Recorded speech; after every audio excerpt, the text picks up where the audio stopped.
తర్వాత మనకొచ్చే ప్రతి జబ్బులకు కూడా మూలాధారము మనలో స్థిరత్వం లేకపోతే, మూలాధారం సరిగ్గా పనిచేయకపోతే దానికి లం అనే బీజాక్షరాన్ని ఇచ్చాను. అది కూడా ఎలా పలకాలో చూడండి నాన్న. లం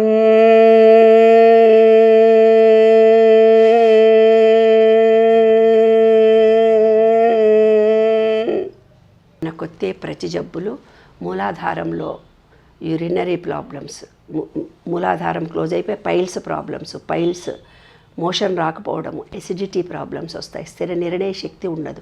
దానికి లంబీజాక్షరం ఇచ్చారు. దానిపైన నీరు, అది మన విశ్వంలో ఉండే భూమితో మనకు అనుబంధం లేకపోతే వస్తుంది. కాబట్టి భూమిలో కాళ్ళు పెట్టి సూర్యుడి ఎదురుగా లమ్మనే బీజాక్షరాన్ని జపించినట్టయితే మన మూలాధార చక్రం యాక్టివేట్ అవుతుంది. మూలాధార చక్రం క్లోజ్ అయినప్పుడు చంకల్లో వాసన వస్తుంది, నోట్లో వాసన వస్తుంది, మీ శరీరంలో చెమట వాసన వస్తుంది, యూరిన్ పోసుకుంటే కంపు వాసన వస్తుంది, టాయిలెట్ పోతే ఇల్లంతా వాసన వస్తుంది, పిత్తుల్లాంటివి వచ్చినప్పుడు బ్యాడ్ స్మెల్ ఇల్లంతా వస్తుంది. అంటే పూర్తిగా మూలాధార చక్రం క్లోజ్ అయిపోయినట్టు లెక్క.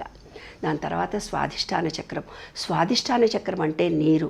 విశ్వంలో 3% నీరుంది, మనలో 3% నీరుంది. ఎప్పుడైతే ఈ నీరు తగ్గిపోతుందో రిలేషన్షిప్స్ ఉండవు, ఒకళ్ళతో ఒకళ్ళకు గొడవలు జరుగుతాయి, పిల్లలు పుట్టరు, కిడ్నీలో స్టోన్స్ రావడము, తర్వాత పిల్లలు పుట్టకపోవడము, IVF ద్వారా పిల్లల్ని కనడము, రిలేషన్షిప్స్ దెబ్బతింటాయి. దానికి వం అనే బీజాక్షరం.